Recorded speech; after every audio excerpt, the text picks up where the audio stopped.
Josip Berislavić na poduzetništvo se odlučio nakon 25 godina rada. U sad već bivšoj i nepostojećoj pamučnoj industriji Duga Resa radio je u struci kao automehaničar na poslovima održavanja. Kada već u spomenutoj tvornici više nije bilo spasa, odlučio se na jedini logični korak, na poduzetništvo. Tako, 2. siječnja 1995. godine otvara vrata svoje male i skromne radionice za sve vrste automehaničarskih popravaka.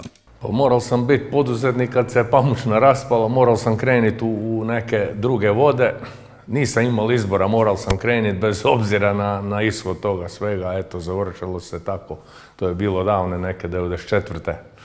Još je i rat bili sve, ali moralo se, nije bilo drugo. Imao sam i 2 sina koji su vezani uz firmu i tako. Krenuvši od same nule, polagano se širio i opremao svoju malu radionicu. Danas, 21 godinu kasnije, servis Berislavić specijaliziran je za automehaniku, autodijagnostiku i chip tuning svih marki vozila u osobnom i teretnom programu. Sa ponosom gleda na poduzetničke godine. A ponosan sam kad sam toliko opstao u toj našoj žabokrečini, u tom našem društvu i tako. Teško je bilo krenuti, još u ratu sam krenuli i opstal sam. A eto, tako je ispalo kako je. Drugčije se nije ni moglo nego tako kako je išlo. Poučen svojim iskustvom opstanka, mukotrpnog rada i želje za uspjehom, budućim poduzetnicima savjetuje. Mora imati puno znanja i puno upornosti, inače ne ide i mora biti baš sa znanjem naoružan, jer čovjek ti dojde da mu rešiš problem. Znaš, ne znaš, rešavaš i tako. Osim puno rada i upornosti, poduzetništvo zahtjeva i brojna druga znanja potrebna za opstanak poduzetničkog projekta.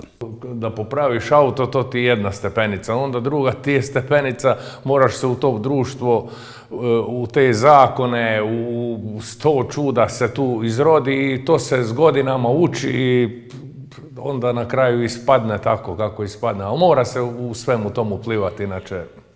Svjestan je Josip koliko je poduzetništvo zapravo cjeloživotno učenje, koliko je potrebno ulaganja i koliko odricanja. Pa recimo, moj sin bi trebao početi sada poslije mene nastaviti, možda još i tokom ove godine.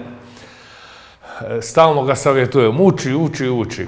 I nekad smo zadnju kunu uložili na neki seminar kad je bio u Zagrebu i zadnju kunu mi je odnesel tamo, ali je došao sa tog seminara sa nekim znanjem da i mene učil poslije i rekao, vidiš, oni su rekli tamo da bi bilo tako bolje, ne ovako. I uglavnom upornost jedna i učiti. Bez učenja nema ništa. Ako ne učiš, nećeš ni znati. Ipak na kraju zaključak je da nije lako. Ali ipak se može i svakako treba pokušati i okušati se u poduzetništvu, jer bolje je i samo pokušati nego se pomiriti sa tim da je čovjek nezaposlen.